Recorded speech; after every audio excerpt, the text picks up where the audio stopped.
Assalamualaikum warahmatullahi wabarakatuh. Perkenalkan, nama saya Pradita Inurwana, NIM 2323240005, Fakultas Tarbiyah dan Tadris, Prodi Pendidikan Guru Madrasah Ibtidaiyah, UINFAS, semester 1, Makul Dasar-Dasar Pendidikan, dosen pengampu Dr. Basinus MPD.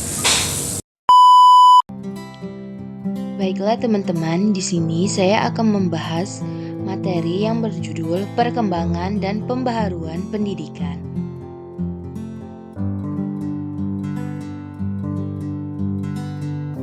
Di sini saya akan membahas tentang yang pertama, faktor yang mempengaruhi perubahan dan pembaharuan pendidikan. Yang kedua, ada tujuan dan pembaharuan pendidikan. Dan yang terakhir, saya akan membahas tentang masalah-masalah sebagai dinamika hidup. Selanjutnya, saya akan menjelaskan tentang materi yang pertama, yaitu faktor-faktor yang mempengaruhi perubahan dan pembaharuan pendidikan. Pendidikan seseorang atau masyarakat secara keseluruhan tidak akan selalu sama dengan pendidikan yang sudah berlalu. Akan tetapi, pendidikan itu akan mengalami perubahan-perubahan sesuai dengan kebutuhan ataupun perkembangan keilmuan pada saat itu. Ada beberapa faktor yang dapat mempengaruhi pendidikan, di antaranya yang pertama, pandangan terhadap pendidikan. Terjadinya perubahan pendidikan, salah satu faktor dasarnya adalah adanya pandangan manusia terhadap pendidikan itu sendiri.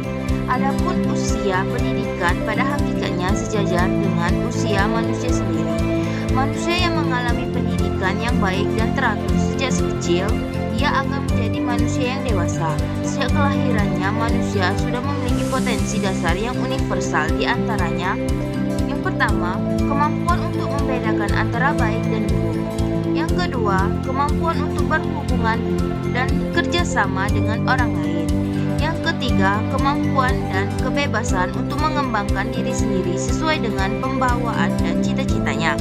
Dan yang terakhir, ada pun ciri-ciri khas yang mampu membedakan dirinya dengan orang lain. Dalam situasi pergaulan dengan orang lain pada umumnya dan pergaulan dengan kedua orang tua pada khususnya dalam lingkungan budaya yang mengelilingi, setiap anak akan mengalami proses pendidikan secara ilmiah. Tanpa pendidikan, anak tidak akan menjadi manusia. Dalam arti yang sesungguhnya, cinta kasih orang tua dan ketergantungan serta kepercayaan anak kepada mereka pada usia-usia muda merupakan dasar kokoh yang memungkinkan timbulnya pergaulan yang mendidik. Keterbatasan dan kelemahan anak manusia dikuatkan oleh kepercayaan dan sikap pasrah kepada kewibawaan orang tua dan nilai moral yang dijunjungnya dalam tanggung jawab diri sendiri. Dengan upaya pendidikan, potensi dasar universal anak akan tumbuh dan membentuk diri anak yang unik, sesuai dengan pembawaan, lingkungan budaya dan zamannya. Manusia dengan pengalaman pendidikannya menjadi dewasa, mampu mandiri maupun berdiri sendiri dalam tanggung jawab sendiri. Faktor yang kedua yaitu pertambahan penduduk. Dengan bertambahnya penduduk, maka bertambah juga bangunan dan tenaga pendidik yang akan mentransformasi berbagai ilmu. Perubahan ini bertujuan agar para anak didik mendapatkan pendidikan yang layak dan nyaman dalam belajar. Karena yang demikian itu termasuk dari cara mensukseskan pendidikan pada anak didik. Pertambahan penduduk yang cepat menimbulkan akibat yang luas terhadap segala segi kehidupan, termasuk dalam segi pendidikan. Banyak masalah-masalah pendidikan yang berkaitan erat dengan meledaknya jumlah anak usia sekolah. Masalah-masalah pendidikan yang kita hadapi dapat dibedakan sebagai masalah kekurangan kesempatan belajar, masalah rendahnya mutu pendidikan, masalah ketidaksesuaian antara pendidik dengan kebutuhan masyarakat, dan masalah efisiensi serta efektivitas pelaksanaan pendidikan. Cara memecahkan masalah pendidikan yang telah biasa dilakukan, misalnya dengan menambah jumlah sekolah, meningkatkan fasilitas yang diperlukan untuk mempertinggi mutu sistem pendidikan yang dilakukan, mengutamakan pendidikan keterampilan yang telah ada yang saling sesuai dengan kebutuhan tenaga kerja, pelayanan, administrasi, dan sebagainya. Faktor yang ketiga yaitu perkembangan ilmu pengetahuan. Dengan berkembangnya ilmu pengetahuan ini, maka kurikulum sekolah juga harus dirubah menjadi yang sesuai dengan perkembangan ilmu pengetahuan dan teknik yang sedang berkembang pada saat itu. Adanya perubahan kurikulum ini tidak lain agar anak didik bisa hidup di masyarakat dengan bekal ilmu pengetahuan di masyarakat. Telah disadari bahwa teori yang saat ini dipandang hebat, mungkin sekali dalam waktu yang tidak lama setelah diketemukan teori yang baru lagi akan kurang bermanfaat. Kebiasaan memasukkan penemuan dan teori baru ke dalam kurikulum sekolah juga menyebabkan adanya kurikulum yang erat dengan masalah-masalah yang baru.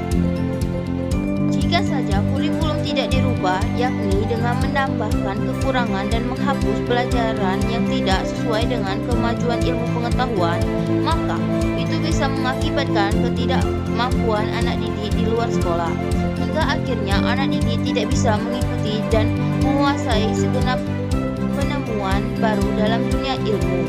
Adapun untuk pendalaman ilmu-ilmu itu, anak didik harus aktif mengembangkannya di luar sekolah.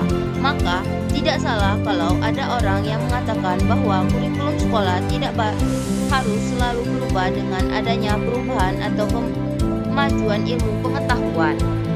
Faktor yang keempat yaitu tuntutan adanya proses pendidikan yang relevan. Tidak semua pengetahuan atau pendidikan didapat di sekolah. Pendidikan juga dapat diperoleh di luar sekolah.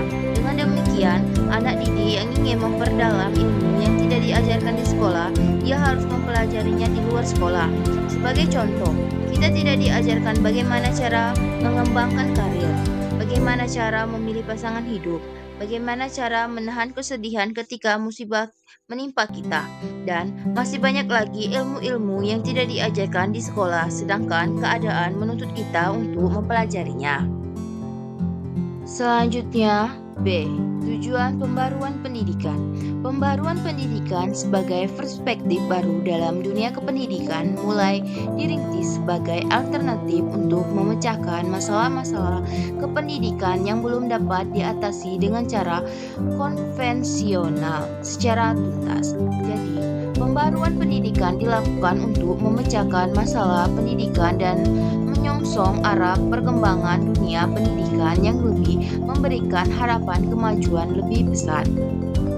Beberapa tahap penting dalam penerapan pembaruan pendidikan meliputi: yang pertama, penentuan masalah; kedua, penentuan tujuan; ketiga, mempertimbangkan segala sumber dan hambatan; keempat, pengumpulan alternatif pemecahan; kelima, pengumpulan alternatif terpilih; keenam, percobaan; ketujuh, modifikasi dan revisi alternatif pemecahan; dan yang terakhir, pelaksanaan dan pengembangannya.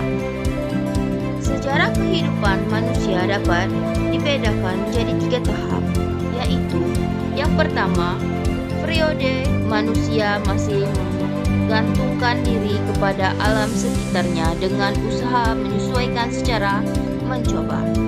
Kedua, periode manusia telah menemukan alat dan teknik baru yang menyebabkan keterikatan manusia terhadap alam berkurang, namun timbul ketergantungan baru terhadap birokrasi dan spesialisasi. Dan yang terakhir, periode manusia telah mampu mencapai kerjasama berdasarkan perencanaan menuju perubahan sosial yang diinginkan. Kemampuan manusia bukan saja untuk menyesuaikan diri dengan lingkungannya dengan mengubah dirinya, tetapi juga mampu mengubah lingkungannya demi kepentingan dirinya. Manusia mampu menciptakan sesuatu yang baru, yang sebelumnya dikenal. Manusia juga selalu berusaha dan mampu melakukan sesuatu dengan cara yang baru, yang sebelumnya belum dikenal. Justru karena kreativitas dan usaha yang tak henti-hentinya, manusia menemukan sesuatu dengan cara yang baru, yang mengantarkan kepada kehidupan kita kini yang lebih baik. Bahasan yang terakhir yaitu C. Masalah-masalah sebagai dinamika hidup. Bila mana diamati dengan teliti sejak tahun 1960 sistem pendidikan berkembang sangat cepat. Anak masuk sekolah dan biaya yang diperlukan berkembang lebih cepat dari masa sebelumnya.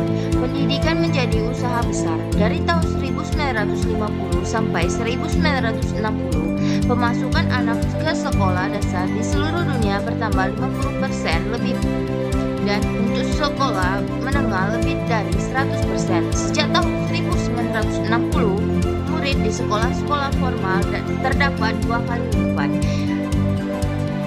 Di Asia, anak berusia antara 5 sampai 24 tahun pada tahun 1950 yang tertampung di sekolah 17%.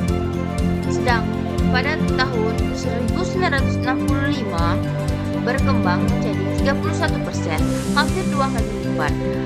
Perkembangan jumlah ini tampaknya memberi harapan terhadap perkembangan pendidikan, sebab kesulitan dan kelemahan serta masalah mengenai mutu pendidikan, mutu sekolah, jumlah anak yang mengulang dan membiayainya memang tidak dikemukakan. Banyaknya jumlah anak sekolah dan besarnya minat masuk dalam sekolah. Keterbatasan dana ini telah menimbulkan jurang yang lebih dalam antara kebutuhan dan pelayanannya. Selanjutnya, dari penyampaian materi yang telah saya sampaikan, maka dapat disimpulkan bahwa sejarah pendidikan berbagai bangsa mengajarkan kepada kita bahwa pendidikan selalu mengalami perubahan dan pembaharuan.